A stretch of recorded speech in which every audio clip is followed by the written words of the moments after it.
This is Luke chapter 23. Then the whole assembly rose and led him off to Pilate. And they began to accuse him, saying, "We have found this man subverting our nation. He opposes payments of taxes to Caesar and claims to be Messiah, a king." So Pilate asked Jesus, "Are you the king of the Jews?" "You have said so," Jesus replied. Then Pilate announced to the chief priests and the crowd, "I find no basis for a charge against this man." But they insisted, "He stirs up the people all over Judea by his teaching. He started in Galilee and has come all the way here." On hearing this, Pilate asks if the man was Galilean. When he learnt that Jesus was under Herod's jurisdiction, he sent him to Herod, who was also in Jerusalem at that time. When Herod saw Jesus, he was greatly pleased, because for a long time he had been wanting to see him. From what he had heard about him, he hoped to see him perform a sign of some sort. He plied him with many questions, but Jesus gave him no answer. The chief priests and the teachers of the law were standing there, vehemently accusing him. Then Herod and his soldiers ridiculed and mocked him. Dressing him in an elegant robe, they sent him back to Pilate. That day Herod and Pilate became friends. Before this, they had become enemies. Pilate called together the chief priests, the rulers, and the people, and said to them, "You brought me this man as one who was inciting the people to rebellion. I have examined him in your presence and have found no basis for your charges against him. Neither has Herod, for he sent him back to us, as you can see. He has done nothing to deserve death. Therefore I will punish him and then release him." But the whole crowd shouted, "Away with this man! Release Barabbas to us!" Barabbas had been thrown into prison for an insurrection in the city and for murder. Wanting to release Jesus, Pilate appealed to them again, but they kept shouting, "Crucify him! Crucify him!" For the third time he spoke to them. "Why? What crime has this man committed? I have found in him no grounds for the death penalty. Therefore I will have him punished and then release him."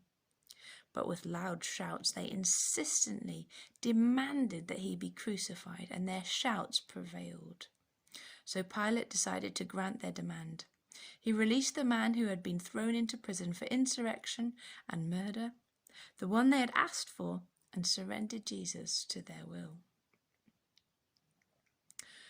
The crucifixion of Jesus.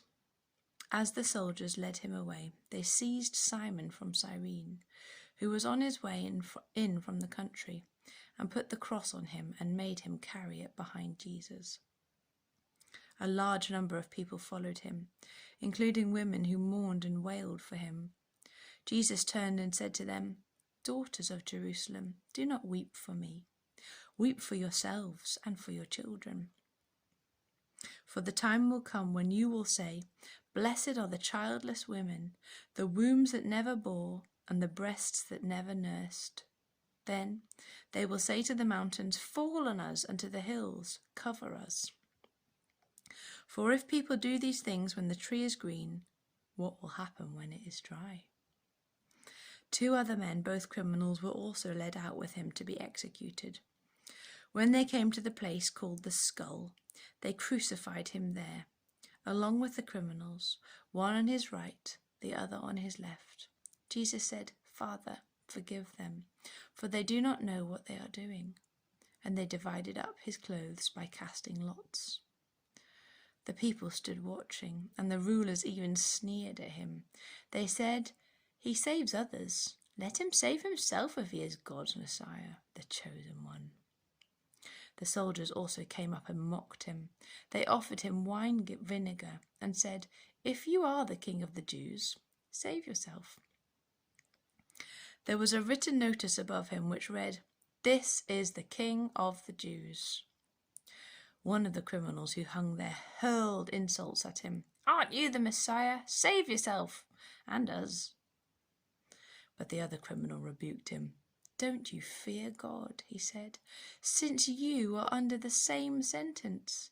We are punished justly, for we are getting what our deeds deserve. But this man has done nothing wrong."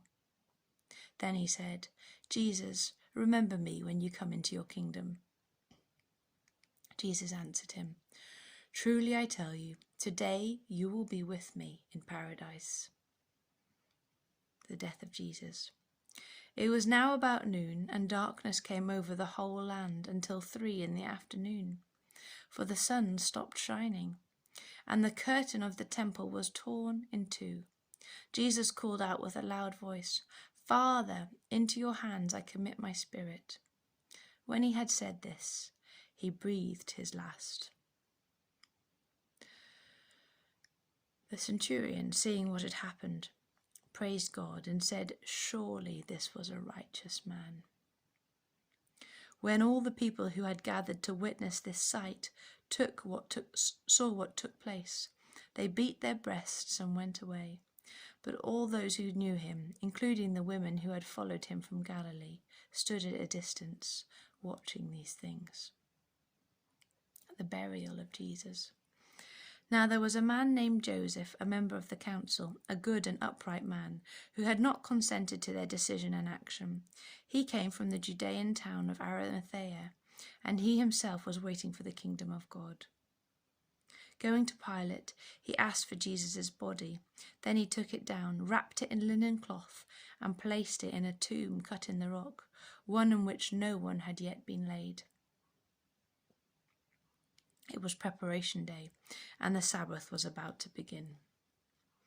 The women who had come with Jesus from Galilee followed Joseph and saw the tomb and how his body was laid in it. Then they went home and prepared spices and perfumes. But they rested on the Sabbath in obedience to the commandment.